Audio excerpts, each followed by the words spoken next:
Our top focus this hour, Iran and Oman have moved closer to finalizing a proposed framework for commercial shipping through the Strait of Hormuz. The progress in talks comes as Yemen's Iran-backed Houthi rebels claimed to have attacked two more Saudi oil tankers, thereby pressing ahead with a maritime blockade of the kingdom in the Red Sea region. In fact, since the blockade began last month, the Houthis claim to have targeted at least 9 Saudi oil tankers. On Wednesday, the group said it targeted the Saudi oil tanker Daisy in the Gulf of Aden with a ballistic missile, claiming the strike forced the vessel to change course and turn back. Earlier, the Houthis also claimed a similar attack on another tanker, Wafa, in the northern Red Sea region off the coast of Yanbu. The Houthis say that they will escalate attacks in the northern Red Sea region, while arguing that Saudi Arabia has begun rerouting oil tankers through this area.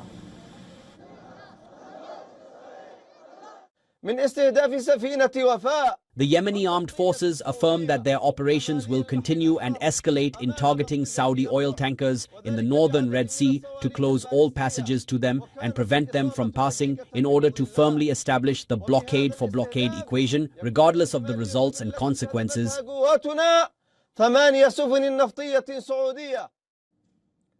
With Iran's closure of the Strait of Hormuz, the Saudi port of Yanbu on the Red Sea has become the kingdom's primary oil export terminal, which also makes the Bab el-Mandeb Strait a critical transit route for crude shipments. Meanwhile, Iran's foreign ministry says it has agreed on a shipping route through the Strait of Hormuz with Oman and is finalizing arrangements for the joint management of the waterway. In fact, according to sources, the proposed deal would give Tehran control over ships entering the Gulf through the Strait of Hormuz in one of the biggest concessions yet to Iran. Tehran has also stressed that any reopening of the strait would depend entirely on the United States ending what Iran describes as its naval blockade of Iranian ports. Also, shipping tracking data showed at least 18 vessels transited the Strait of Hormuz on 4th of August, with as many as 7 reportedly operating as quote-unquote dark vessels by not broadcasting their tracking signals. Marine traffic data on Wednesday showed at least 10 commercial ships passed through the Strait of Hormuz over the last 24 hours.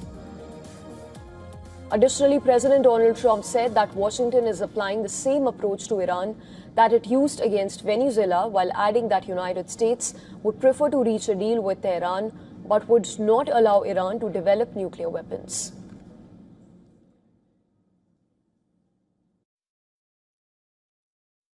You know, it was a 48-minute war, lasted 48 minutes, and we paid for the war with what we've taken out many, many, many times. Where have you heard that before? You haven't heard that before.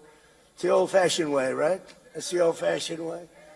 To the victor belong the spoils, right? And we're doing the same thing, by the way, in the lovely Islamic Republic of Iran. Meanwhile, Israeli media is reporting remarks attributed to the chief of Iran's Revolutionary Guards, and this is regarding country's nuclear ambitions. According to reports, IRGC Commander-in-Chief Ahmad Vahidi said that Iran would continue pursuing nuclear weapons as long as United States and Israel possess them.